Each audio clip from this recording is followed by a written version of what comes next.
নমস্কাৰ বন্ধু-বান্ধৱীসকল, আপোনালোকক প্ৰেম আৰু জীৱনলৈ স্বাগতম জনাইছোঁ।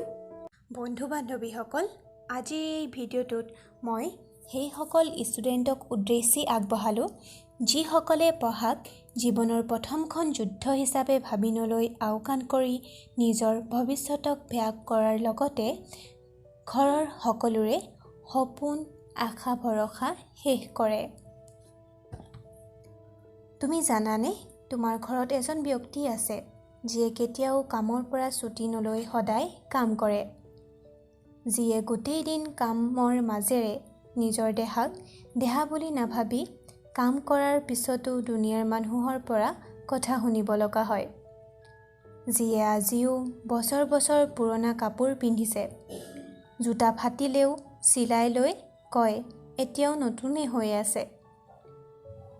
আৰু তুমি থকা ঘৰখনৰ পাকঘৰতো এগৰাকী মহিলা আছে যাৰ হাত তোমাৰ কাৰণে ভাত ৰান্ধোতে সদায় পুৰে। তোমাৰ ভোক লগাৰ আগতে তোমাৰ পচন্দৰ খাদ্য ডাইনিং টেবুলত সজাই থয়। তেওঁ নিজৰ সপোন বাদ দিলে কেৱল তোমাৰ সপোনৰ কাৰণে। তোমাৰ মা-দেউতা যিমানেই দুখীয়া নহওক, কিন্তু তোমাক সদায় এজন ৰাজকুমাৰ বা ৰাজকুমাৰীৰ দৰে ৰাখিব চেষ্টা কৰে। খালি এটাই আশা কৰে যে তুমি ভাল হোৱা। এই আশাক লৈয়েতো তেওঁলোকে হাঁহে। আৰু তুমি কিমান সহজে কৈ দিয়া তোমাৰ পঢ়াত মন নবহে, পঢ়িব নোৱাৰা। তুমি বিচৰা নেকি মা-দেউতাৰ ইমান কষ্টৰ বলিদান অথলে যোৱাটো? কি ভাবি তুমি তেওঁলোকৰ ছেক্ৰিফাইচবোৰক অপমান কৰিবা বুলি ভাবিছা? তেওঁলোকৰ সপোনবোৰ তুমি মাৰিব যে বিচাৰিছা, তোমাৰ কি অলপো দুখ নালাগে?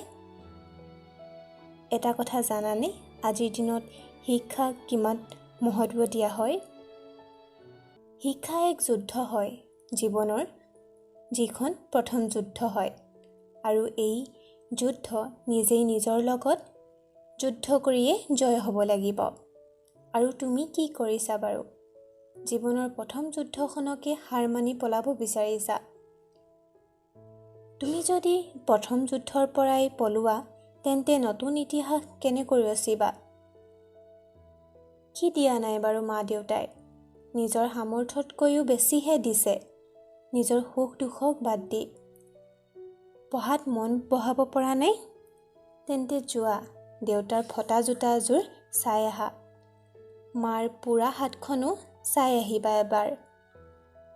দিন হিচাপ কৰিও চাবা, মনত পেলাবা কেতিয়াৰ পৰা তেওঁলোকে নিজৰ কাৰণে একো এপদ বস্তু লোৱা নাই। যদি তুমি মা-দেউতাৰ বলিদানবোৰক অথলে যাব নিবিচাৰা, তেনেহ'লে আগুৱাই আহা আৰু পঢ়াত মন বহোৱা।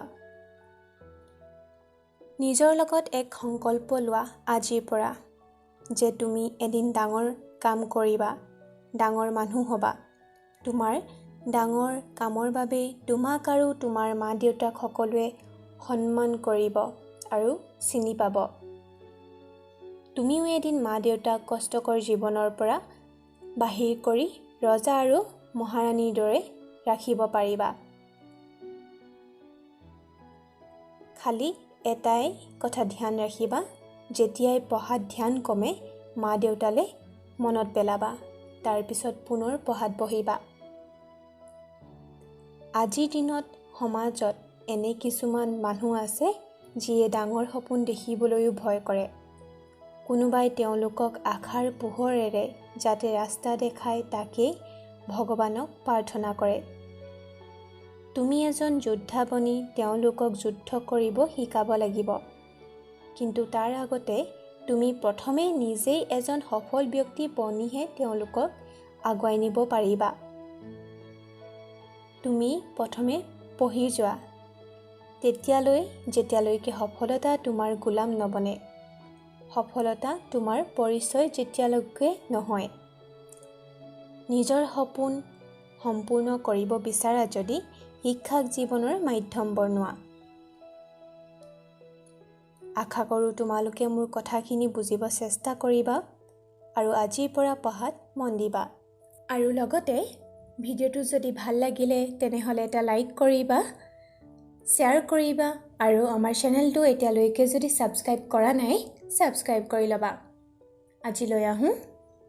বাই বাই এণ্ড টেক কেয়াৰ।